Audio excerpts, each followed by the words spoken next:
از جالب ترین دستگاه و پرکاربردترین دستگاه های بران رو بهتون توضیح بدم. سری 3 بران دسته‌بندی خیلی مختلفی داره. این مدل روز اون دسته‌بندیایی که دوتا کار رو خیلی خوب براتون انجام میده. میدونید که شیور عموما کارش شیو صورته و اگه موی صورت یه مقدار بلند باشه، خب باید شما اول با دستگاهی مثل حالا موزر یا تریمرهای دیگه کوتاه کنید و بعد کار شیو رو انجام بدید. ولی خب این دستگاه هم کلگی شیو داره، هم کلگی تریمر رو داره.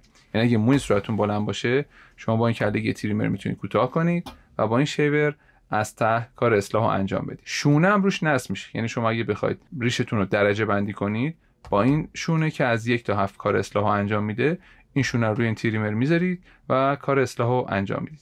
بریم برای باز کردن دستگاه و توضیحات دیگه.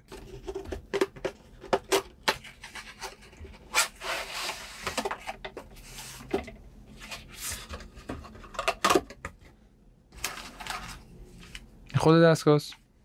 این یه قاب محافظ شیور هستش. این کلگی به این صورت باز میشه.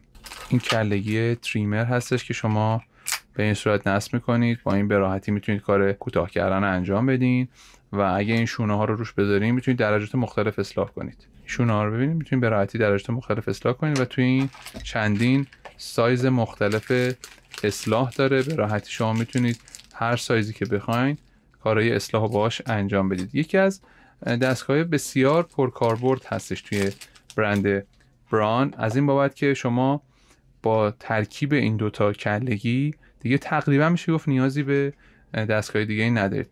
البته که من یه استثنا هم بهتون بگم، اونم اینه که صورتایی که خیلی پرمو اگه باشن، این تریمر این قابلیت رو نداره که بتونه کامل اصلاح و انجام بده. این دستگاه رو من برای کسایی که رویش صورتشون متوسط هست بیشتر توصیه میکنم، که به این دلیل که خب این مدل اصلا جزء مدل‌های سری 3 بران هستش، جزء مدل‌های متوسط رو به خوب هست. ولی برای کسایی که موی صورتشون کم مو هست یا متوسط هست، به راحتی این دستگاه میتونه پروسه اصلاح رو براشون انجام بده.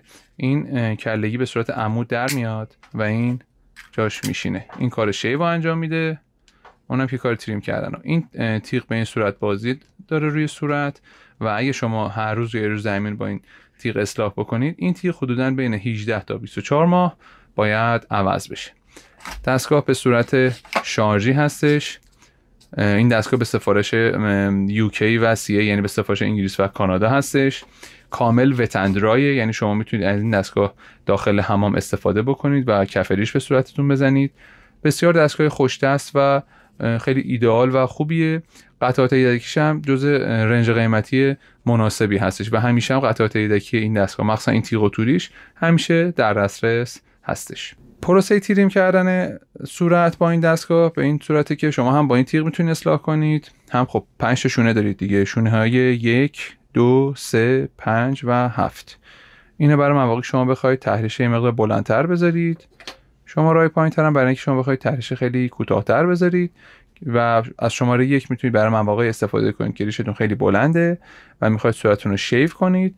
این شونه شماره 1 رو روی این تیغ قرار میدین و وقتی که پروسه اصلاحتون تموم شد، کلگی شیوری که داخل بسته‌بندی هست رو روی دستگاه میذارید.